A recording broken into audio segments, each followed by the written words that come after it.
بسم اللہ الرحمن الرحیم۔ السلام علیکم۔ یقیناً تمام تعریفیں اللہ کے لیے، ہم اس کی تعریف بیان کرتے ہیں، اسی سے مدد کے طلبگار ہیں۔ میں گواہی دیتا ہوں کہ اللہ کے سوا کوئی معبود برحق نہیں۔ ناظرین، مصر کی تاریخ کا ایک ایسا بدترین انسان جو فرعون سے زیادہ جابر، ظالم اور بدبخت انسان تھا، اور اسی بدبخت انسان کی وجہ سے فرعون اللہ تبارک تعالیٰ کی وحدانیت پر ایمان نہ لا سکا، اور فرعون کافر و مشرک مرا اور ہمیشہ ہمیشہ کے لیے جہنمی بن گیا۔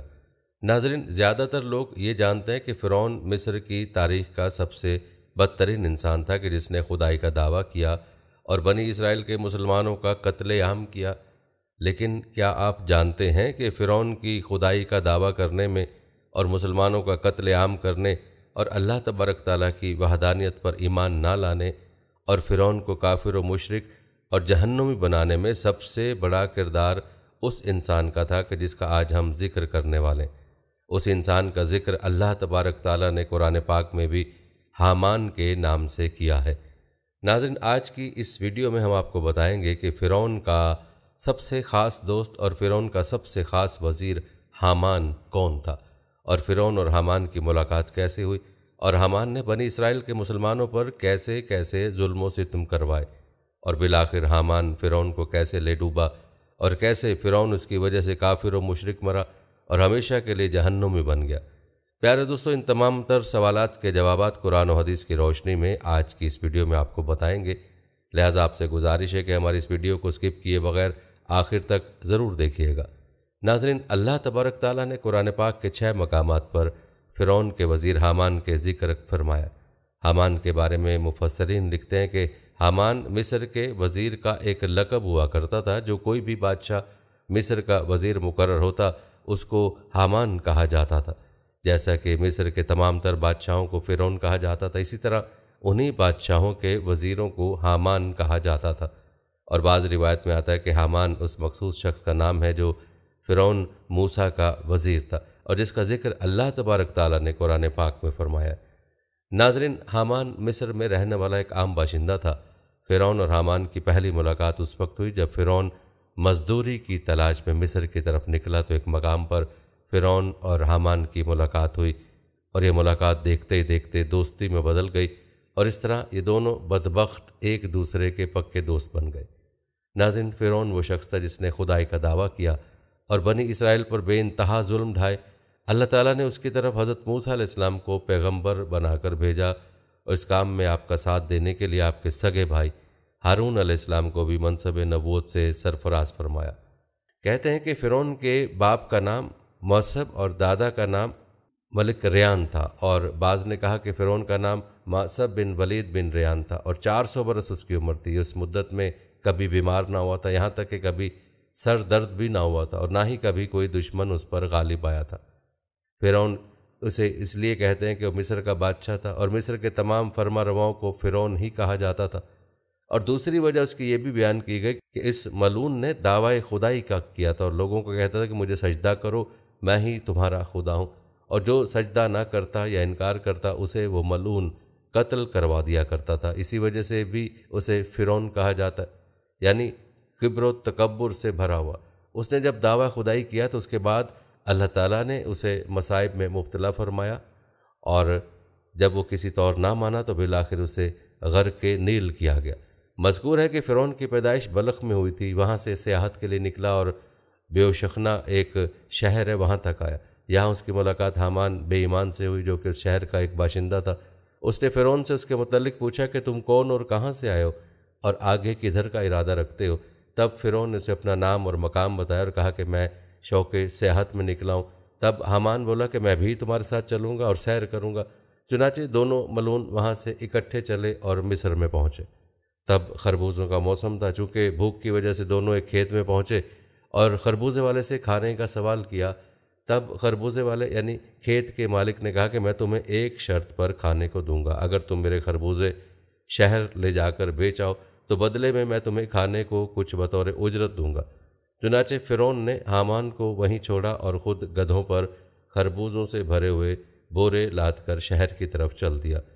جب وہ شہر کے دروازے پر پہنچا تو دروازے پر کھڑے پہرے داروں نے روک لیا اور پوچھا کہ ان بوروں میں کیا ہے؟ فرعون نے کہا خربوزے ہیں۔ چنانچہ پہرے داروں نے کہا کہ ان میں سے کچھ خربوزے یہاں رکھ دو اور جاؤ۔ فرعون نے کہا کہ یہ میرے مالک کے ہیں، اس نے مجھے بیچنے کے واسطے دیے اور میں اس کا غلام ہوں، سو میں بنا اس کی اجازت یہ کسی کو مفت نہیں دے سکتا۔ پہرے داروں نے کہا کہ اگر ایسا نہ کرو گے تو ہم ہرگز تمہیں شہر میں داخل ہونے کی اجازت نہ دیں گے۔ لہٰذا جب فرعون نے کوئی دوسری راہ نہ پائی تو ان میں سے چند خربوزے پہرے داروں کو بطور رشوت ادا کیے اور شہر میں داخل ہو گیا۔ شہر میں بھی صورتحال کچھ ایسے ہی دیکھی۔ شہر کے اندر جانے پر اسے بازار میں گشت پر مامور سپاہیوں نے روکا اور اس کے مال کی بابت دریافت کیا۔ فرعون کے بتانے پر ان لوگوں نے بھی ویسا ہی کیا جیسا دروازے پر مامور پہرے داروں نے کیا۔ پھر جو مال بچا اسے بیچنے کے لیے مناسب جگہ کی تلاش کرنے لگا، لیکن کوئی دکاندار اسے اپنی دکان کے سامنے اپنا مال لگانے کی اجازت نہ دیتا۔ بنا کچھ دیے چنانچہ یہاں بھی کچھ خربوزے دیے اور ایک دکان کے آگے اپنا مال بیچنے کو بیٹھ گیا۔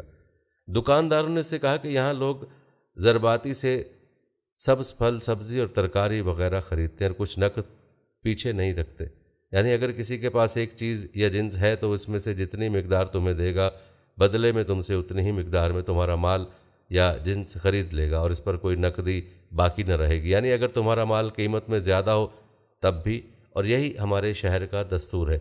الغرض فرعون نے سارے خربوزے مختلف اجزاء اور اجناس کے بدلے میں بیچے اور شہر سے واپس چلا اور کھیتوں کے مالک کو جو کچھ کمایا تھا دیا، اس کے گدھے اس کے حوالے کیے اور کہا کہ مجھے یہ کام پسند نہیں آیا، اور واپس شہر کی طرف چل پڑا اور شاہ مصر کے سامنے ایک عرضی پیش کی اور کہا کہ میں غریب الوطن ہوں، لہٰذا مجھے اپنے شہر میں رہنے کی اجازت دی جائے۔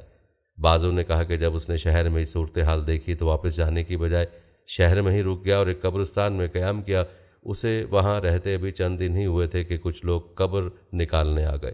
فرعون نے ان سے کہا کہ میں اس گورستان کا داروغہ ہوں، لہٰذا اگر تم یہاں قبر نکالنا چاہتے ہو تو اس کے لیے ایک سونے کا سکہ مجھے دینا ہوگا، تبھی قبر نکالنے کی اجازت دوں گا۔ فرعون کی اس بات پر لوگ حیران ہوئے اور کہا کہ ایسا کیسے ممکن ہے کہ ابھی چند دن پہلے تک تو ایسا کچھ نہیں تھا۔ فرعون نے کہا کہ اب سے ایسا ہی ہوگا، میں اس قبرستان کا داروغہ ہوں، بس اب بنا میری اجازت نہ تو تم یہاں قبر نکال سکتے ہو اور نہ ہی مردہ دفن کر سکتے ہو جب تک کہ مجھے ایک سونے کا سکہ بطور خراج ادا نہ کرو گے۔ تب چاروں نچار ان لوگوں نے ایک سکہ سونے کا فرعون کو ادا کیا اور بعد اس کے قبر نکالی۔ بعد اس کے سب چل نکلا۔ فرعون اسی قبرستان میں رہتا اور ہر آنے والی میت کو دفنانے اور قبر نکالنے کے لیے ایک سکہ سونے کا وصول کرتا، اور بعض نے کہا کہ مرنے والے کی حیثیت کے مطابق رقم وصول کیا کرتا۔ مذکور ہے کہ ایک بار شہر میں کوئی وبا پھیلی جس سے بہت زیادہ لوگوں کی موت ہوئی اور اسی طرح فرعون کے پاس بہت سارا مال اکٹھا ہو گیا۔ روایت ہے کہ ایک بار شہر کا وزیر مر گیا۔ جب درباری اسے دفنانے کے واسطے لے کر گئے تو فرعون نے پوچھا کہ کون مرا ہے؟ تب ان لوگوں نے بتایا کہ شہر کا وزیر۔ فرعون نے جب ان سے رقم کا مطالبہ کیا تو وہ لوگ بڑے حیران ہوئے اور کہا کہ یہ کیسا قانون ہے؟ فرعون نے کہا کہ میں اس قبرستان کا داروغہ ہوں اور ایک عرصے سے یہیں پر ہوں اور یہ خراج میں سب سے وصول کرتا ہوں۔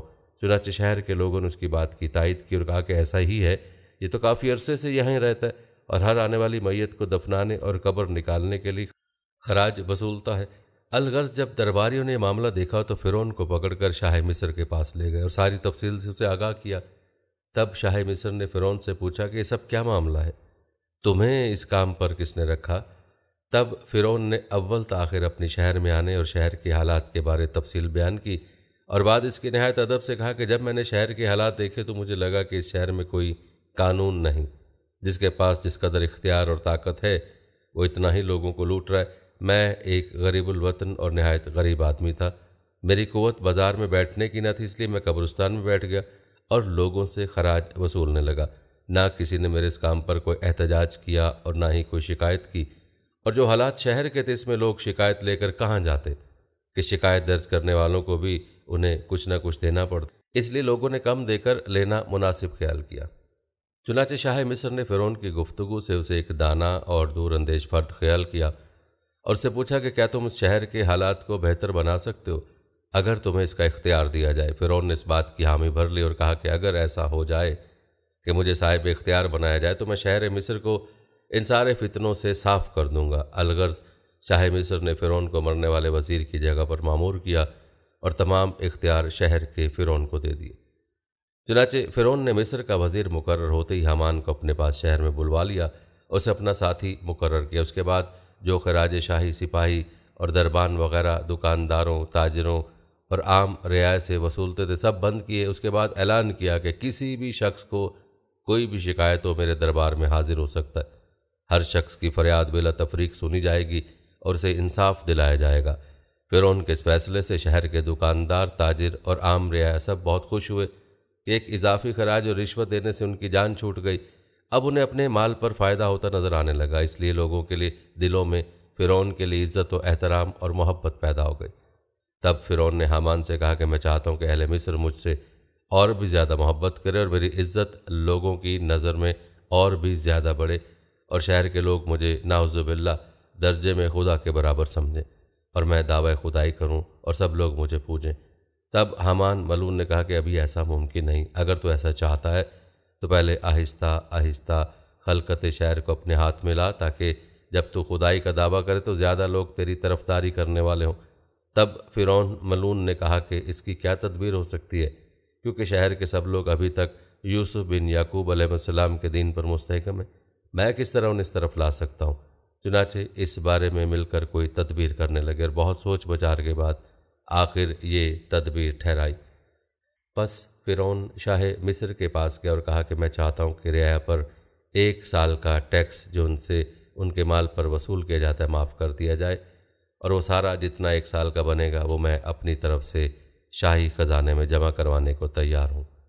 بادشاہ فرعون کی حکمت و دانائی سے اور امور وزارت سے بڑا خوش تھا۔ اس نے کہا کہ میں نہیں چاہتا کہ تمہارا نقصان ہو اور میرا نفع ہو، چنانچہ 1 سال کا ٹیکس تمہاری طرف سے میں رعایا پر معاف کرتا ہوں۔ پھر انہوں نے کہا کہ میں نہیں چاہتا کہ شاہی خزانے میں کوئی کمتی ہو، لہٰذا 1 سال کا ٹیکس رعایا کی طرف سے میں شاہی خزانے میں جمع کروا دوں گا۔ بس بادشاہ کم عقل اور نافہم تھا، فرعون کی خاطر 1 سال کا خزانہ رعیتوں سے نہ لیا اور کہا کہ جو تمہارا دل چاہے ویسا کرو۔ تب فرعون نے دیوان اور خزانچیوں کو بلوا کر پوچھا کہ مصر کا خزانہ 1 سال میں رعیتوں سے کتنا وصول ہوتا ہے؟ انہوں نے بتایا کہ اتنا ہوتا ہے۔ بس فرعون نے اتنا روپیہ حامان کے ہاتھ شاہی خزانے میں اپنی طرف سے جمع کروا دیا۔ اس کے بعد سارے شہر میں منادی کرا دی کہ اس سال کا ٹیکس رعیتوں پر ہماری طرف سے معاف کیا گیا، اور ہم نے اپنی طرف سے اتنا خزانہ بادشاہ کی سرکار میں شاہی خزانے میں جمع کروا دیا، اور علاوہ اس کے 2 برس مزید کا خزانہ معاف کرنے کی اپیل بھی سرکار عالی میں پیش کی، سو وہ بھی قبول ہوئی، یعنی اب 3 برس تک رعیتوں سے کسی بھی طرح کا کوئی ٹیکس وصول نہ کیا جائے گا۔ بس جب یہ منادی سنی تو تمام رعایا مصر بہت خوش ہوئی، اور غریب غربا جتنے تھے سبوں نے فرعون کی ترقی اور خوشحالی کے واسطے دعا مانگی اور خدا کا شکر بجا لائے۔ اس طرح رعیتوں میں فرعون کی نیکی اور فراخ دلی کے چرچے ہونے لگے، اور رعایا کی نظر میں اس کی عزت اور قدر و منزلت بڑھی۔ بس 3 برس کا ٹیکس معاف ہونے کی وجہ سے مصر کی رعایا کو فراغت ہوئی۔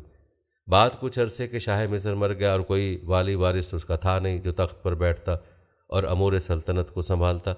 بس بادشاہ کو دفنانے کے بعد 3 روز تک تعزیت کی، اور چوتھے روز تمام شہر کے لوگ، قاضی، مفتی، عالم، فاضل، غریب، غربا، چھوٹے بڑے سب بادشاہی دربار میں حاضر ہوئے، اس بات پر غور و فکر کیا کہ اب تخت شاہی پر کس کو بٹھایا جائے، کیونکہ بنا بادشاہ کے ملک ایسے ہی تھا جیسے کہ بنا سر کے دھڑ، چونکہ ان لوگوں نے فرعون سے نیکی دیکھی تھی کہ 3 برس کا خزانہ رعیتوں پر معاف کیا تھا، اور وہ سارا 3 برس کا خزانہ اپنی طرف سے شاہی خزانے میں داخل کیا تھا۔ علاوہ اس کے وہ سارے ٹیکس بھی معاف کیے تھے جو شاہی سپاہی عوام سے بے وجہ لوٹتے تھے، اس لیے سب اس سے خوش تھے، اسے اپنا خیر خواہ جانتے تھے۔ پس یہ خیر خواہی دیکھ کے سبوں نے اس بات پر اتفاق کیا کہ فرعون ہی ہمارے لیے بہتر بادشاہ ہے، اور اس مردود کو تخت پر جا بٹھایا۔ جب یہ ملعون مصر کا بادشاہ ہوا تو اس نے حامان ملعون کو اپنا وزیر منتخب کیا، چونکہ اسی کی تدبیر اور مشورے سے فرعون تخت شاہی تک پہنچا تھا۔ تب کہنے لگا کہ اب ملک مصر مسلم ہمارے ہاتھ ہے اور ہم یہاں کے بادشاہ ہوئے۔ حامان سے کہا کہ بس اب کوئی ایسی تدبیر کرنی چاہیے کہ خلائق مجھ کو خدا کہے اور معبود جانے، اور میری پرستش کرے، مجھے سجدہ کرے، لعنت اللہ علیہ۔ تب حامان ملعون نے یہ صلاح دی کہ سب سے پہلے پورے ملک مصر میں حکم جاری کرنا چاہیے کہ علماء فضلہ جتنے ہماری حکومت میں کوئی تعلیم نہ دینے پائیں، سب درس و تدریس موقوف کر دیے جائیں۔ تب آہستہ آہستہ لوگ اپنے دین سے دور اور بے خبر ہوتے جائیں گے، اور جو آئندہ پیدا ہوں گے لڑکے بالے سب کے سب بے علم اور جاہل ہوں گے۔ اس طرح آہستہ آہستہ سب اپنے اپنے دین سے برگشتہ ہوں گے، اور کوئی علم ان کو دین کا نہ ہوگا۔ پس حامان کے کہنے پر فرعون نے سارے ملک میں حکم جاری کروا دیا کہ اب سے ہمارے ملک میں کوئی عالم فاضل دین کی تعلیم نہ دے اور نہ ہی کوئی اور تعلیم، اور تمام درس و تدریس بند کروائے، اور حکم جاری کیا کہ جو کوئی تعلیم سیکھتا سکھاتا دیکھا گیا اسے قتل کر دیا جائے گا۔ اس طرح سارے ملک میں تعلیم و تعلم کا باب موقوف کروا دیا۔ چنانچہ اس خوف سے سب نے لکھنا پڑھنا چھوڑ دیا، اور علماء میں سے جنہوں نے اس کی بات سے انکار کیا انہیں ملعون نے قتل کروا دیا۔ نتیجہ یہ ہوا کہ تھوڑی مدت میں تمام لوگ جاہل بن گئے اور دین مذہب سے کوسوں دور اپنے خدا واحد کو بھلا کر مثل جانوروں کے ہو گئے۔ مصر میں تب دو قومیں آباد تھیں، ایک قوم قبطی اور دوسری قوم بنی اسرائیل۔ قبطی قوم وہ قدیم مصری تھے جو حضرت یوسف علیہ السلام سے پہلے سے ہی مصر میں آباد تھے، اور بنی اسرائیل حضرت یعقوب علیہ السلام کی اولاد میں سے تھے۔ چونکہ حضرت یعقوب کا ایک لقب اسرائیل بھی تھا، اسی نسبت سے آپ کو اولاد کو بنی اسرائیل کہا جاتا ہے۔ لہٰذا جب لوگ مکمل طور پر جاہل ہو گئے تو حامان نے فرعون کو مشورہ دیا کہ اب لوگوں کو بت پرستی کی طرف بلاؤ۔ چنانچہ فرعون ملعون نے لوگوں کو بت پرستی پر لگا دیا۔ تب قبطی قوم تو بت پرستی پر مائل ہو گئی اور فرعون کی باتوں پر عمل کرنے لگی، لیکن بنی اسرائیل کی قوم چونکہ اندر سے ابھی بھی حضرت یوسف کے دین پر قائم تھی، سو انہوں نے بت پرستی سے صاف انکار کر دیا۔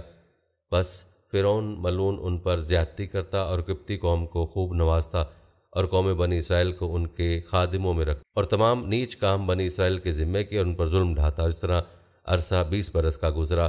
بعد اس کے لعین نے لوگوں کو پکار کر کہا کہ میں ہوں تمہارا رب سب سے، یعنی ان بتوں سے بھی بڑا خدا میں ہوں، سو مجھے سجدہ کرو اور معبود جانو اور میری پرستش کرو، اور جو کوئی ایسا کرے گا اسے نوازا جائے گا، اور جو انکار کرے گا اس کے ساتھ برا سلوک کیا جائے گا۔ بس قوم قبطی نے فرعون کو پوجنا اختیار کیا، اور اس طرح 40 سال کا عرصہ گزرا، اور بعد اس کے تمام بتوں کو توڑ ڈالا اور کہا کہ اب سے میں تنہا تمہارا رب ہوں، میری پرستش کرو۔ قوم قبطی جو فرعون کو پوجنے اور سجدہ کرنے والے تھے انہی پر خوب نوازش کرتا اور بنی اسرائیل کو تکلیف دیتا کہ وہ یوسف بن یعقوب علیہ السلام کے دین پر تھے، اور باعث جزیہ کے فرعون ان سے قبطیوں کی خدمت کرواتا اور تحقیر کرتا، اور جن کاموں کو حقیر سمجھتا، مثلا محنت اور بار اٹھانا، لکڑی چیرنا، چنا دلنا، گھاس کاٹنا، جھاڑو کشی کرنا اور گوبر پھینکنا، ان سب کاموں میں مقرر کیا تھا، اور علاوہ اس کے انہیں شہر اور دیہاتوں میں اپنے تابعین کی خدمت میں بھیجتا اور ان کی عورتوں سے اپنی عورتوں کی خدمت کرواتا، الغرض ہر طرح سے ان کی تذلیل کرتا اور ان کی عزت و وقار نہ کرتا۔ ایک عورت جن کا نام آسیہ تھا بنی اسرائیل سے تھیں اور اپنے آباء و اجداد کے دین پر مضبوطی سے قائم تھیں، اور اپنے حسن و خوبی اور عادات و خصائل اور اعلیٰ اخلاق کی وجہ سے شہرت رکھتی تھی۔ انہیں فرعون نے اپنے نکاح میں رکھا تھا، اور بعضوں نے کہا کہ فرعون نے انہیں اپنی عقیدت مند سمجھ کر عزت کے ساتھ اپنے محل میں رکھا ہوا تھا، مگر وہ اپنے دین میں مضبوط تھیں اور کوئی کام خلاف شرع نہ کرتیں۔ ناظرین، یہاں آپ کو بتاتے چلیں کہ حضور اکرم صلی اللہ علیہ وسلم نے 5 عورتوں کی پاکی اور بزرگی بیان کی۔ ایک حضرت موسیٰ کی ماں، دوسرا مریم بنت عمران اور حضرت خدیجۃ الکبریٰ بنت خویلد حضور پاک کی زوجہ، ایک اپنی بیٹی حضرت فاطمہ الزہرا بنت محمد صلی اللہ علیہ وسلم اور حضرت بی بی آسیہ رضی اللہ تعالیٰ عنہم اجمعین کی۔ یہ سب صالحیں تھیں۔ الغرض قوم بنی اسرائیل ایک مدت تک فرعون کے عذاب میں اور اس کی قوم کی خدمت گزاری میں گرفتار رہے۔ زن و مرد اس قوم کی خدمت گزاری اور بار برداری میں رہتے اور صبر کرتے، پھر بھی اپنے دین کے خلاف نہ چلتے، اور شب و روز اللہ کی یاد اور استغفار میں مصروف رہتے اور خدا کی عبادت کرتے۔ ناظرین، فرعون کے ہر ظلم و ستم اور گناہ کے پیچھے سب سے بڑا کردار حامان کا تھا۔ مصر کی تاریخ میں جتنے بھی ظلم ہوئے، جتنے لوگوں کا قتل عام کیا گیا، جتنے لوگوں کو بت پرستی کے اندر مبتلا کیا گیا، اور جتنے لوگوں کو فرعون کا خدا نہ ماننے کی وجہ سے قتل کیا گیا، یہ تمام تر مظالم حامان کی مشاورت اور حامان کے حکم پر کیے گئے۔ بظاہر تو مصر کا بادشاہ فرعون تھا، لیکن فرعون جو کوئی بھی کام کرتا وہ اپنے دوست حامان کی مشاورت کے بغیر نہیں کرتا، بلکہ مصر میں ہونے والی ہر برائی کے پیچھے حامان کی شیطانیت تو چھپی ہوئی تھی۔ حامان فرعون کو جو کوئی بھی مشورہ دیتا، فرعون وہی کام کرتا۔ اسی وجہ سے تاریخ کے اندر حامان کو فرعون سے بھی بڑا جابر، ظالم اور بدترین انسان قرار دیا گیا ہے۔ ناظرین، فرعون جب مصر کا بادشاہ بنا تو فرعون نے حامان سے کہا کہ میں مصر کے اندر خدائی کا دعویٰ کرنا چاہتا ہوں، اور چاہتا ہوں کہ مصر کے تمام لوگ مجھے اپنا خدا مانیں اور میری پوجا کریں اور میرے سامنے سجدہ کیا کریں۔ فرعون حامان سے کہنے لگا، خدائی کا دعویٰ کرنے کے لیے ایسا کیا کرنا چاہیے کہ مصر کے تمام تر لوگ مجھے خدا مانیں؟ تو اس وقت حامان کے مشورے کو سنتے مصر کے اندر دین اسلام کی تبلیغ پر پابندی لگائی گئی، اور درسگاہوں کو بند کیا گیا۔ چنانچہ اس طرح حامان کے کہنے پر مصر کے اندر دینی درسگاہوں کو بند کیا گیا اور دین اسلام کی تبلیغ پر پابندی لگی۔ وقت کے ساتھ ساتھ لوگ حضرت یوسف علیہ السلام کے دین سے دور ہونے لگے۔ اس کے بعد مصر کے لوگوں کو کفر و شرک میں مبتلا کرنے کے لیے حامان نے ایک چال چلی کہ مصر کے ہر گھر میں بتوں کی پوجا شروع کروائی، اور اس طرح مصر کے ہر گھر میں لوگ کفر و شرک میں مبتلا ہو گئے اور اللہ تبارک تعالیٰ کی وحدانیت کو چھوڑ کر بتوں کی پوجا کرنے لگے۔ اس کے بعد جب فرعون اور حامان نے دیکھا کہ مصر کے تمام تر لوگ اللہ تبارک تعالیٰ کی ذات کو بھول چکے اور اللہ تبارک تعالیٰ کی وحدانیت کو چھوڑ کر بت پرستی میں مبتلا ہو چکے، تو اس وقت حامان نے فرعون کو مشورہ دیا کہ اب مصر کے تمام لوگوں کو ایک جگہ پر اکٹھا کیا جائے، ان کے سامنے خدائی کا دعویٰ کیا جائے، ان کو سجدہ کرنے کا حکم دیا جائے۔ چنانچہ فرعون نے ایسا ہی کیا۔ مصر کے تمام تر لوگوں کو ایک مقام پر اکٹھا کیا گیا اور فرعون نے ان تمام تر لوگوں کے سامنے خدائی کا دعویٰ کر دیا۔ اس وقت مصر کا سب سے بڑا قبیلہ قبطیہ تھا اور وہ فرعون کو اپنا خدا ماننے لگے، اس کے سامنے سجدہ کرنے لگے۔ چنانچہ اسی طرح فرعون نے مصر کے تمام تر لوگوں کے سامنے خدائی کا جھوٹا دعویٰ کیا۔ اس طرح فرعون مصر کا جھوٹا خدا بنا۔ ناظرین، روایت میں ہے کہ جب فرعون نے خدائی کا جھوٹا دعویٰ کیا تو اس وقت کچھ لوگ ایسے بھی موجود تھے کہ جن کے سینے ابھی بھی ایمان کے نور سے منور تھے اور جو ابھی بھی اللہ تبارک تعالیٰ کی وحدانیت پر ایمان رکھتے تھے۔ فرعون کو جب ان لوگوں کا پتہ چلا تو بہت زیادہ غضبناک ہوا۔ چنانچہ اس وقت فرعون نے ان چند مسلمانوں پر ظلم و ستم کرنا شروع کیا اور ان کو اپنا غلام بنا لیا، اور مصر کا سب سے مشکل ترین کام اور بھاری پر کام بنی اسرائیل کے ان چند مسلمانوں سے لیا جاتا اور ان پر بدترین تشدد کیا جاتا۔ اس طرح جب فرعون اور حامان کا ظلم و ستم حد سے زیادہ بڑھنے لگا تو اللہ تبارک تعالیٰ نے بنی اسرائیل کی ہدایت کے لیے اپنے پیارے نبی حضرت موسیٰ علیہ السلام کو مبعوث فرمایا۔ حضرت موسیٰ علیہ السلام نے فرعون کو اللہ تبارک تعالیٰ کا پیغام پہنچایا اور اللہ تبارک تعالیٰ کی وحدانیت کی طرف بلایا اور مسلمانوں پر ظلم و ستم کرنے سے منع فرمایا، لیکن فرعون اپنی سرکشی سے باز نہ آیا۔ اس طرح بنی اسرائیل کے مسلمانوں پر ظلم و ستم کرتا رہا اور اپنے کفر و شرک پر ڈٹا رہا۔ روایت میں ہے کہ ایک مرتبہ حضرت موسیٰ علیہ السلام فرعون کے پاس تشریف لائے۔ فرعون سے کہنے لگے کہ اے فرعون، اگر تو اللہ تبارک تعالیٰ کی وحدانیت پر ایمان لے آئے تو اس کی وجہ سے تیری آخرت تو بہتر ہو ہی جائے گی، لیکن اللہ تعالیٰ دنیا کے اندر تجھے 4 طرح کے انعامات عطا فرمائے گا۔ حضرت موسیٰ کی بات سن کر فرعون حضرت موسیٰ علیہ السلام سے پوچھنے لگا وہ 4 نعمتیں کون سی ہیں جو تیرا رب مجھے عطا فرمائے گا؟ فرعون حضرت موسیٰ سے کہنے لگا کہ مجھے ان نعمتوں کے بارے میں بتائیں کہ شاید میں اللہ تبارک تعالیٰ کی وحدانیت پر ایمان لے آؤں۔ چنانچہ حضرت موسیٰ علیہ السلام نے اللہ تبارک تعالیٰ کے حکم سے فرعون کو یہ بتایا کہ اگر تو اللہ تبارک تعالیٰ کی وحدانیت پر ایمان لے آئے تو اللہ تبارک تعالیٰ پہلی نعمت تجھے یہ عطا فرمائے گا کہ تو ہمیشہ تندرست رہے گا اور تو کبھی بیمار نہ ہوگا۔ دوسری نعمت اللہ تبارک تعالیٰ تجھے یہ عطا فرمائے گا کہ ابھی تو ایک ملک کا بادشاہ ہے، اگر تو اللہ تبارک تعالیٰ کی وحدانیت پر ایمان لے آئے تو اللہ تبارک تعالیٰ تجھے 2 اور ممالک کی بادشاہت عطا فرمائے گا۔ اس ملک کی بادشاہت تجھے اللہ تبارک تعالیٰ کی نافرمانی کرنے کے باوجود ملی ہے، تو سوچ اگر تو اللہ تبارک تعالیٰ کی فرما برداری کرے گا تو اللہ تجھے کیا کچھ عطا فرمائے گا، اور اگر تو اللہ کی وحدانیت پر ایمان لے آئے تو اللہ تبارک تعالیٰ تجھے دنیاوی نعمتوں کے ساتھ ساتھ جنت کے اندر بھی جگہ عطا فرمائے گا۔ فرعون نے جب حضرت موسیٰ علیہ السلام کی بات سنی تو فرعون حضرت موسیٰ علیہ السلام کی باتوں سے بہت زیادہ متاثر ہوا۔ فرعون نے جب حضرت موسیٰ علیہ السلام کی باتیں سنی تو حضرت موسیٰ سے کہنے لگا کہ میں اپنی بیوی سے مشورہ کروں گا۔ اس کے بعد فرعون گھر گیا اور اپنی بیوی حضرت آسیہ سے جا کر کہنے لگا کہ حضرت موسیٰ علیہ السلام نے فرمایا کہ اگر میں اللہ تبارک تعالیٰ کی وحدانیت پر ایمان لے آؤں تو اللہ تبارک تعالیٰ مجھے فلاں فلاں نعمتوں سے نوازے گا۔ یہ بات سن کر حضرت آسیہ رضی اللہ تعالیٰ عنہ بہت خوش ہوئی اور فرعون سے کہنے لگی کہ اے فرعون، اللہ تبارک تعالیٰ کے نعمتوں پر تو اپنی جان قربان کر دے اور اللہ کی وحدانیت پر ایمان لے۔ یہ کہتے ہوئے آسیہ زارو قطار رونے لگی اور کہنے لگی کہ آفتاب تیرا تاج ہوگا۔ حضرت آسیہ فرعون سے کہنے لگے کہ آپ کو کسی سے مشورہ کرنے کی کوئی ضرورت ہی نہیں، بلکہ آپ کو حضرت موسیٰ کی مجلس ہی میں اللہ کی وحدانیت پر ایمان لے آنا چاہیے تھا اور دعوت حق کو قبول کرنا چاہیے تھا۔ چنانچہ حضرت آسیہ کی بات سن کر فرعون حضرت آسیہ سے کہنے لگا کہ میں ایک بار اپنے وزیر حامان سے بھی مشورہ کرنا چاہوں گا۔ تو حضرت آسیہ فرعون سے کہنے لگی کہ حامان سے مشورہ کرنے کی کوئی ضرورت نہیں، کیونکہ اس بات کا اہل نہیں، لیکن چونکہ حامان فرعون کا سب سے قریبی دوست تھا اور سب سے خاص وزیر، لہٰذا فرعون مشورہ کرنے کی غرض سے حامان کے پاس گیا اور سارا ماجرا بتایا۔ فرعون حامان سے پوچھنے لگا کہ اب مجھے کیا کرنا چاہیے۔ حامان نے جیسے ہی فرعون کی بات سنی تو غصے سے لال پیلا اور زار و قطار ہونے لگا اور گریبان کو پھاڑنے لگا، اور حامان نے اپنی دستار کو اٹھا کر زمین پر مارا اور شور و غل کیا، اور روتے ہوئے فرعون سے کہنے لگا کہ حضرت موسیٰ علیہ السلام نے آپ کی شان میں معاذ اللہ یہ گستاخی کیسی کی؟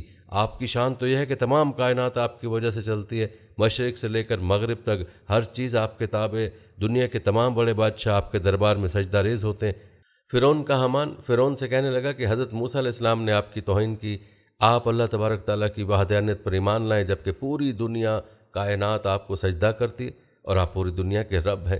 اس طرح حامان فرعون کو بھڑکانے لگا کہ آپ حضرت موسیٰ علیہ السلام کی بات مان کر ایک ادنا غلام بننا چاہتے ہیں، خدا سے انسان بننا چاہتے ہیں، جبکہ یہ آپ کی بہت بڑی توہین ہے۔ اگر آپ نے اسلام قبول ہی کرنا ہے تو اس سے پہلے مجھے مار ڈالیے تاکہ میں اپنی زندگی میں آپ کی توہین اپنی آنکھوں سے نہ دیکھ سکوں۔ چنانچہ اس طرح حامان فرعون کو غرور و تکبر کا جھوٹا لالچ دے کر بہکانے لگا اور دعوت حق کو قبول کرنے سے منع کرنے لگا۔ چنانچہ فرعون نے جب حامان کی بات سنی تو فرعون غرور و تکبر میں آ گیا اور غرور و تکبر کے اندر آ کر خود کو خدا سمجھنے لگا، دعوت حق کو قبول کرنے سے انکار کر دیا، اور اس طرح فرعون نے حامان کی باتوں میں آ کر دعوت حق کو قبول کرنے سے انکار کیا اور اللہ تبارک تعالیٰ کی وحدانیت کا انکار کر دیا، اور اس طرح فرعون حامان کی وجہ سے ہمیشہ کے لیے اللہ تبارک تعالیٰ کی بارگاہ سے مردود ہوا اور جہنمی قرار پایا۔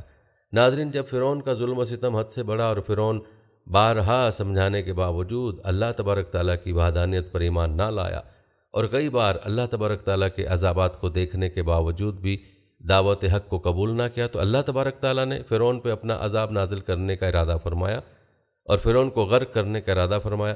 اللہ تبارک تعالیٰ نے حضرت موسیٰ علیہ السلام کی طرف وحی نازل فرمائی کہ وہ قوم بنی اسرائیل کو لے کر مصر سے روانہ ہو جائیں۔ اللہ تبارک تعالیٰ فرعون پر اپنا عذاب نازل فرمانے والا ہے۔ چنانچہ حضرت موسیٰ علیہ السلام قوم بنی اسرائیل کو لے کر مصر سے روانہ ہو گئے۔ فرعون کو اس بات کا پتہ چلا کہ حضرت موسیٰ علیہ السلام تمام تر مسلمانوں کو لے کر مصر چھوڑ کر جا رہے ہیں، تو فرعون نے ایک بہت بڑا لشکر تیار کیا اور حضرت موسیٰ علیہ السلام کا پیچھا کرنے لگا۔ فرعون نے اپنے لشکر کو یہ حکم دیا کہ حضرت موسیٰ علیہ السلام اور حضرت موسیٰ علیہ السلام کے ساتھ جتنے بھی مسلمان ہیں ان میں سے کوئی بھی زندہ نہ بچے اور معاذ اللہ سب کو قتل کر دینا ہے۔ چنانچہ ادھر جب حضرت موسیٰ علیہ السلام دریائے نیل کے کنارے پہنچے تو پیچھے سے فرعون بھی اپنا لشکر لے کر پہنچ گیا۔ حضرت موسیٰ علیہ السلام کی قوم حضرت موسیٰ سے کہنے لگی کہ آج ہمیں فرعون سے کوئی نہیں بچا سکتا۔ اس وقت حضرت موسیٰ نے اپنی قوم کو تسلی دی اور فرمایا کہ اللہ تبارک تعالیٰ ہمارے ساتھ ہے۔ اللہ تبارک تعالیٰ نے حضرت موسیٰ علیہ السلام کو اپنا عصا مبارک کو دریائے نیل کے کنارے مارنے کا حکم دیا۔ چنانچہ جیسے ہی حضرت موسیٰ نے اللہ تبارک تعالیٰ کے حکم کے مطابق اپنے عصا کو دریائے نیل کے کنارے مارا تو دریائے نیل سے راستہ بن گیا اور حضرت موسیٰ علیہ السلام اور ان کی قوم نے دریائے نیل کو بآسانی عبور کر لیا۔ ادھر جب فرعون دریائے نیل کے کنارے پر پہنچا تو فرعون بھی اپنے لشکر کو لے کر دریائے نیل کے اندر داخل ہوا۔ جب فرعون کا لشکر دریائے نیل کے بالکل درمیان پہنچا تو اللہ تبارک تعالیٰ نے دریائے نیل کو مل جانے کا حکم دیا۔ چنانچہ دریائے نیل اللہ تبارک تعالیٰ کے حکم کے مطابق فرعون کے لشکر کی طرف بڑھنے لگا۔ فرعون نے جب یہ منظر دیکھا اور اپنی آنکھوں کے سامنے موت آتی دیکھی تو فرعون بلند آواز سے چلایا اور کہنے لگا کہ میں حضرت موسیٰ کے خدا پر ایمان لایا اور میں اس خدا پر ایمان لایا جس خدا پر قوم بنی اسرائیل ایمان لائے۔ اس طرح جب فرعون غرق ہونے لگا تو دعا مانگنے لگا۔ اس وقت حضرت جبرائیل علیہ السلام نے مٹی کو اٹھایا اور فرعون کے منہ میں ڈال دیا تاکہ اللہ تبارک تعالیٰ کی بارگاہ میں دعا کو نہ مانگ سکے، اور فرعون اس وقت اللہ تبارک تعالیٰ کی وحدانیت پر ایمان لانا چاہتا تھا، لیکن اس وقت اس کا ایمان لانا قابل قبول نہ تھا کیونکہ اللہ تبارک تعالیٰ کا عذاب اس پر نازل ہو چکا تھا اور توبہ کا دروازہ بند ہو چکا تھا۔ اس کے بعد اللہ تبارک تعالیٰ کے حکم سے دریائے نیل آپس میں مل گیا اور فرعون اور اس کا پورا لشکر دریائے نیل میں غرق ہو کر ہلاک ہو گیا۔ آج بھی فرعون کی حنوط شدہ لاش عبرت کا نشان بنی مصر کے عجائب خانے میں محفوظ ہے۔ اس سارے واقعے کو اللہ نے قرآن میں بیان کیا ہے۔ اور ہم بنی اسرائیل کو سمندر سے گزار کر لے گئے، پھر فرعون اور اس کے لشکر ظلم اور زیادتی کی غرض سے ان کے پیچھے چلے، حتیٰ کہ جب فرعون ڈوبنے لگا تو بول اٹھا، میں نے مان لیا کہ خداوند حقیقی اس کے سوا کوئی نہیں ہے جس پر بنی اسرائیل ایمان لائے، اور میں بھی سر اطاعت سے جھکا دینے والوں میں سے ہوں۔ جواب دیا گیا، اب ایمان لاتا ہے، حالانکہ اس سے پہلے تک تو نافرمانی کرتا رہا اور فساد برپا کرنے والوں میں سے تھا۔ اب تو ہم صرف تیری لاش ہی کو بچائیں گے تاکہ تو بعد کی نسلوں کے لیے نشان عبرت بنے، اگرچہ بہت سے انسان ایسے ہیں جو ہماری نشانیوں سے غفلت برتتے ہیں۔ ان آیات میں اللہ نے پیشن گوئی فرمائی کہ ہم فرعون کی لاش کو محفوظ رکھیں گے تاکہ بعد میں آنے والے لوگوں کے لیے باعث عبرت ہو۔ اپنے آپ کو خدا کہلوانے والے کی لاش کو دیکھ کر آنے والی نسلیں سبق حاصل کریں۔ چنانچہ اللہ کا فرمان سچ ثابت اور اس کی ممی شدہ جسم 1898 میں دریائے نیل کے قریب تبسیہ کے مقام پر شاہوں کی وادی سے اوریت نے دریافت کیا، جہاں سے اس کو قاہرہ منتقل کر دیا گیا۔ ایلیٹ سمتھ نے 8 جولائی 1907 کو اس کے جسم سے غلافوں کو اتارا تو اس کی لاش پر نمک کی ایک تہہ جمی پائی گئی تھی، جو کھارے پانی میں اس کے غرقابی کی ایک کھلی علامت تھی۔ اس نے اس عمل کا تفصیلی تذکرہ اور جسم کے جائزے کا حال اپنی کتاب شاہی ممیاں 1912 میں درج کیا۔ اس وقت یہ ممی محفوظ رکھنے کے لیے تسلی بخش حالت میں تھی، حالانکہ اس کے کئی حصے شکستہ ہو گئے تھے۔ اس وقت سے ممی قاہرہ کے عجائب گھر میں سیاحوں کے لیے سجی ہوئی ہے۔ اس کا سر اور گردن کھلے میں اور باقی جسم کو ایک کپڑے میں چھپا کر رکھا ہوا ہے۔ محمد احمد ادوی دعوت رسول اللہ میں لکھتے ہیں کہ اس لاش کی ناک کے سامنے کا حصہ ندارد ہے، جیسے کسی حیوان نے کھا لیا ہو۔ غالباً سمندری مچھلی نے اس پر منہ مارا تھا، پھر اس کی لاش الوحی فیصلے کے مطابق کنارے پر پھینک دی گئی تاکہ دنیا کے لیے عبرت ہو۔ قوم فرعون پر نازل کیے گئے عذاب ناظرین امت مسلمہ کے لیے نہ صرف باعث عبرت بلکہ غور و فکر کی دعوت بھی دیتے ہیں۔ 58 مسلم ممالک اور 2.5 ارب مسلمان جس بدحالی اور تنزلی کا شکار ہے وہ اللہ کی ناراضگی اور اللہ سے بے راہ روی کی وجہ سے۔ نمازیں پڑھتے ہیں، ہم حج ادا کرتے ہیں، زکوٰۃ دیتے ہیں، قرآن پڑھتے ہیں، لیکن سود کو برا نہیں سمجھتے۔ رشوت لینا اور دینا مجبوری گردانا جاتا ہے، جھوٹ بولنا، دھوکہ دینا معمولی بات سمجھی جاتی ہے، ناپ تول میں کمی، ملاوٹ، بے ایمانی، ہیرا پھیری کاروبار کا حصہ ہے، امر بن معروف اور نہی عن المنکر ترقی کی راہ میں رکاوٹ سمجھے جاتے ہیں۔ اگر یہ سب اعمال ہی ہماری کامیابی و کامرانی کا پیمانہ ہے تو پھر غلاظت کے اس ڈھیر پر بیٹھ کر ہمیں اللہ کی مزید ناراضگی کا انتظار کرنا ہوگا، جو انفرادی عذاب بھی ہو سکتا ہے اور اجتماعی بھی۔ اللہ پاک ہم سب کو ایسے کاموں سے بچائے جو اس کے غضب کو دعوت دینے والے ہیں، آمین۔ ناظرین، یہ تھی ہماری آج کی ویڈیو۔ امید کرتے ہیں کہ آپ کو ہماری آج کی ویڈیو ضرور پسند آئی ہوگی۔ آخر میں پیارے دوستو، ہر ویڈیو کے اختتام میں ہم نے ایک دعا کا سلسلہ شروع کیا ہوا ہے۔ جو بھی اس دعا میں شامل ہوگا، میرا دعویٰ ہے کہ اللہ پاک اس کی تمام جائز حاجات کو پورا کریں گے۔ اپنی دعا کا آغاز درود ابراہیمی سے کرتے ہیں۔ آپ سب دوست اور بہنیں پہلے میرے ساتھ مل کر درود پاک پڑھ لیں اور کمنٹس میں آمین لازمی لکھیے گا۔ اللہ پاک اس آمین کو لکھنے کی برکت سے آپ کی اور میری تمام جائز حاجات کو پورا فرمائیں گے۔ دعا کا آغاز کرتے ہیں۔ بسم اللہ الرحمن الرحیم۔ اللہم صلی علی محمد وعلی آل محمد کما صلیت علی ابراہیم وعلی آل ابراہیم انک حمید مجید۔ اللہم بارک علی محمد وعلی آل محمد کما بارکت علی ابراہیم وعلی آل ابراہیم انک حمید مجید۔ تمام حمد و ثنا رب ذوالجلال کے لیے ہے، جس کی رحمت سے نا امیدی نہیں، جس کی نعمتوں سے دامن خالی نہیں، جس کی مغفرت سے مایوسی نہیں اور جس کی رحمتوں کا فیضان کبھی رکتا نہیں۔ اے اللہ، تو پاک ہے، تیرا شکر ادا کرتے ہیں اس اقرار کے ساتھ کہ تیرے سوا کوئی معبود نہیں، تو سب سے بڑا ہے، تیرا کوئی شریک نہیں اور نہ ہی کوئی ہمسر ہے۔ زمین و آسمان پر جتنی بھی مخلوقات ہیں تو سب کا مالک ہے اور تو سب کو پالنے والا ہے۔ اے اللہ پاک، بلا شبہ تو ہم سے محبت کرتا ہے، یہی وجہ ہے کہ تو نے ہمیں ایمان کی دولت سے نوازا اور ہمیں اپنے محبوب صلی اللہ علیہ وسلم کے صدقے ہماری زندگیوں کو پرسکون اور ہمیں اپنے محبوب صلی اللہ علیہ وسلم کا امتی بنایا۔ یا اللہ، اپنے پیارے حبیب صلی اللہ علیہ وسلم کے صدقے ہماری زندگیوں کو پرسکون اور آسان بنا دے۔ یا الہی، ہم سب کے گناہ معاف فرما دے، ہم سب کو عابد اور سحر انگیز بنا دے، ہم پر راز شوق آشکار کرتے، ہمیں غلامی مصطفیٰ صلی اللہ علیہ وسلم سے سرفراز فرما دے، ہمارے دلوں کی ویران بستی کو اپنی رحمت سے آباد کر دے اور ہمیں اس راستے پر ہمیشہ قائم رکھ جو نبی پاک صلی اللہ علیہ وسلم نے بتلایا۔ یا اللہ، ہم سب کو سچے دل سے توبہ کرنے کی توفیق عطا فرما دے۔ اے رب رحیم، ہم گناہوں کے دلدل میں ڈوب گئے، ہم بدکاریوں کی مستی میں گر پڑے، ہم مایوسی کے اندھیروں میں بھٹک رہے ہیں۔ یا الہی، یا میرے مالک، ہم مایوسی کے اندھیروں میں بھٹک رہے ہیں، رحمت الہی سے خود ہی روٹھ گئے ہیں۔ اے اللہ، ہم ندامت کے آنسوں سے ناآشنا ہیں، ہم ایک سچی توبہ کے طلبگار ہیں۔ اللہ پاک اپنی رحمت سے ہمیں وہ سچی توبہ عطا فرما دے۔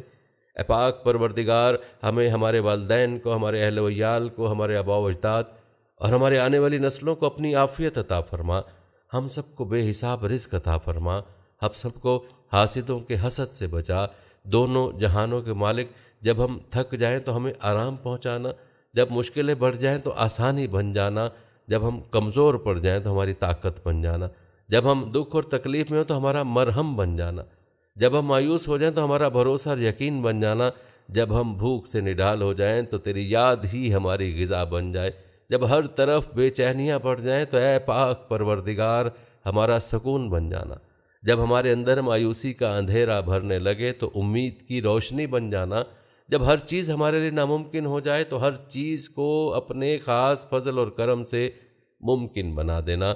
اے ارض و سما کے مالک، تو غفور ہے، تو رحیم ہے، ہم سب کی توبہ قبول کرنا، ہمارے گناہ صغیرہ کبیرہ کو دھو دے، ہمارے دلوں کو ہدایت دے، ہماری زبان کو درستگی اور نرمی عطا فرما، ہم سب کو گناہوں سے بچا، ہمیں نیک اعمال کرنے کی توفیق عطا فرما۔ اے اللہ، جس طرح تو بارش برسا کر سوکھی زمین کی پیاس بجھاتا ہے، اسی طرح اپنی رحمت سے ہمارے دلوں کو بھی سیراب کر دے، بے شک تو بڑا مہربان اور نہایت رحم کرنے والا ہے۔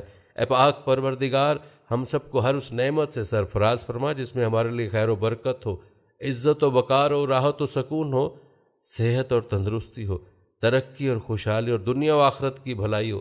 اے اللہ ہماری زندگیوں کو محبت کا عنوان بنا دے کہ ہم سب سے زیادہ تجھ سے محبت کریں، تجھ کو فوقیت دیں، تیری عبادت کریں، تیرا حکم مانیں، تیرے بتائے ہوئے راستوں پر چلیں، یہاں تک کہ ہماری زندگی تمام ہو جائے اور تمہیں اپنے نور سے ڈھانپ لے، وہ نور جو ہمارے سینوں کو منور کر دے، وہ نور جو قبر کو روشن کر دے، وہ نور جو پل صراط پر روشنی بن جائے۔ اے ہمارے رب، ہم کو بھی ان خوش نصیبوں میں شامل فرما جن کی تو توبہ قبول فرماتا ہے، جن کے گناہوں کو تو اپنے فضل و کرم اور رحمت سے نیکیوں میں تبدیل کر دیتا ہے۔ یا اللہ، ہمارے پاس کوئی اور عمل نہیں ہے، ہمیں صرف تیری رحمت کا آسرا ہے۔ یا پروردگار، ہمیں اپنی رحمت میں ڈھانپ لے، اے بلندیوں کے بادشاہ، اے رب کائنات، ہمارے دل اور ہمارے قدم اپنی رضا کی طرف بھیج دے۔ یا اللہ، ہمیں وہ عقل دے جو تسلیم و رضا میں جائے، ہمیں وہ دوست دے جو منزل تک ہمارا ساتھ دیں، ہمیں وہ نسبتیں عطا کر جو تجھے منظور ہیں۔ یا اللہ، اپنے محبوب پاک صلی اللہ علیہ وسلم کی ہمارے دلوں میں محبت عطا فرما۔ یا الہی، اس دور میں اور آنے والے دور میں ہم سب پر مہربانی فرمانا۔ یا اللہ، ہمارے دلوں کو غفلت سے دور کر دے اور ہم کو آخرت کی تیاری کی فکر عطا فرما۔ اس دنیا میں اور اس زندگی میں اپنی نبی پاک صلی اللہ علیہ وسلم کا تابع دار اور امتی بنا، تاکہ قیامت میں ذلت اور رسوائی نہ ہو۔ یا اللہ، اپنے مومن اور مخلص بندوں کے ساتھ ہمارا حشر فرمائیے اور دوزخ کے عذاب سے ہم سب کو اپنی پناہ میں رکھنا۔ اے پروردگار، ہم کو اعمال صالح کی توفیق عطا فرما اور اپنی رحمت سے ہم سے وہ کام لے جس سے تو راضی ہو، ان سب کاموں سے بچا لے جن سے تو ناراض ہو۔ یا اللہ، شیطان کی گمراہیوں سے ہم سب کو کامل طور پر محفوظ رکھ۔ اے رب کریم، ہمارے ہاتھ تیرے سامنے پھیلے ہوئے، ان کو اپنی شان کے مطابق خیر و برکت اور دنیا آخرت کی ہر طرح کی بھلائی اور کامیابی سے بھر دے۔ اے اللہ، ہمیں ہر وہ چیز عطا فرما جس کی ہمیں ضرورت ہے۔ اللہ پاک، ہمیں اپنے سوا کسی کا محتاج نہ فرمانا۔ اے بہت بڑی شان والے، ہمیں باعزت اور بہترین صحت کے ساتھ عمر طویل عطا فرمانا اور ہمیشہ اپنے حفظ و امان میں رکھنا۔ یا اللہ، خاوند اور بیوی کو ایک دوسرے کے حقوق ادا کرنے کی توفیق عطا فرما، اولاد کو والدین کا فرما بردار بنا دے، بھائی سے بھائی ناراض ہے ان کی آپس کی نفرت ختم کر دے۔ اے مالک، جو بچے بگڑے ہوئے ہیں ان کو راہ راست پر چلنے کی توفیق عطا فرما۔ اے اللہ، ہم نے جن لوگوں کے حقوق دینے ہیں یا ہم نے جن کی غیبت یا چغلی کی ہے، انہیں اپنی بارگاہ میں سے اتنا دے، ایسی جزا اور ثواب سے نواز دے، روز قیامت انہیں ہم سے بدلہ لینے کی طرف توجہ ہی نہ ہو۔ اے پروردگار، ہمارے والدین کو سلامت رکھ، صحت اور تندرستی کے ساتھ تمام زوجین میں محبت بنائے رکھ اور جن کے درمیان ناراضگی ہے اسے دور کر دے۔ یا الہی، جو بے اولاد ہیں، اولاد کی نعمت کے لیے تڑپتے ہیں، انہیں نیک اور صالح اولاد عطا فرما دے۔ جن کی شادی نہیں ہوئی، جو بیٹے اور بیٹیاں رشتوں کی آس لگائے بیٹھے ہیں، اپنے غیب کے خزانوں سے ایسے وسیلے اور راستے بنا کہ ان سب کو نیک شریک حیات ملے۔ یا اللہ، جو مسلمان پریشان حال ہیں، مصیبت میں ہیں، اپنی لامحدود رحمت و مہربانی سے ان کی تمام پریشانی، مشکل، مصیبت اور تنگی کو دور فرما دے۔ اے ارض و سما کے مالک، ہماری ٹوٹی پھوٹی دعاؤں کو نہ دیکھ، ہمارا جو تجھ پر یقین کامل ہے اس کو دیکھ، اور آج ہماری تمام دعاؤں کو، حاجتوں کو پورا کر دے۔ ہمیں ایسی معافی دے دیں جس کے بعد گناہوں سے نفرت ہو جائے، ہمیں ایسی ہدایت فرما جس کے بعد گمراہی نہ ہو، ہمیں ایسی کامیابی عطا فرما جس کے بعد ناکامی نہ ہو، ہمیں ایسی عزت دے جس کے بعد کوئی ذلت نہ ہو، ہمیں ایسی خوشیاں عطا فرما جس کے بعد تکبر نہ ہو، ہمیں ایسی رضا دے جس کے بعد تیری ناراضگی نہ ہو، ایسی رحمت عطا فرما جس کے بعد عذاب نہ ہو، ایسی اولاد سے نواز دے جو نیک اور باعث عزت ہو، ایسا رزق عطا فرما جو حلال اور برکت ہو، اور ایسی موت عطا فرما جو باعث مغفرت ہو۔ اے اللہ ہماری مغفرت فرما دے، ہمارے ماں باپ کی مغفرت فرما دے۔ اے اللہ جنہوں نے ہمیں بڑی محنت سے پالا پوسا، ہماری تکلیفیں اٹھائیں، خود بھوکے رہ کر ہمیں کھانا کھلایا، تکلیف میں رہ کر ہمیں آرام پہنچانے کی کوشش کی، اے اللہ ہماری روزی کے حصول کے لیے جد و جہد اور کوشش کرتے رہے۔ اے اللہ ہماری تربیت کے لیے ان سے جو کچھ ہو سکا اے اللہ انہوں نے ہمارے لیے کیا۔ اے اللہ ہماری طرف سے ہمارے والدین کو جزائے خیر عطا فرما۔ اے اللہ جن اساتذہ کے ذریعے سے تیرا کلام پاک ہم تک پہنچا، اے اللہ تیرے دین کا علم ہم تک پہنچا، اے اللہ ان تمام لوگوں کی قبروں کو نور سے بھر دے۔ اے اللہ ان کی مغفرت فرما، ان کے درجات کو بلند فرما۔ اے اللہ عذاب قبر سے ان کی حفاظت فرما۔ اے اللہ اپنے محبوب اور مقبول بندوں میں شامل فرما۔ اے اللہ ہماری طرف سے انہیں بہترین جزا عطا فرما، ان کی نیکیوں کو قبول فرما، ان کی خطاؤں سے درگزر فرما، ان کی سیئات کو حسنات سے مبدل فرما۔ اے اللہ تجھے تیرے نبی کا واسطہ جنہوں نے ہمارے لیے بڑی قربانیاں دیں، ہمارے لیے بہت تڑپے، ہمارے لیے تجھ سے بہت کچھ مانگا، اے اللہ قیامت تک آنے والی انسانیت کو قرآن کی دولت عطا کی، علم کی دولت سے سرفراز فرمایا، ساری انسانیت کی صحیح راہبری کے لیے ساری زندگی کی حصول اور نظام کو ترتیب دیا۔ اے اللہ اپنے محبوب کی قربانیوں کو قبول فرما، اور اپنی امت کی طرف اے اللہ اپنے بندوں کی طرف سے اپنے نبی کو بہترین جزائے خیر عطا فرما۔ آمین۔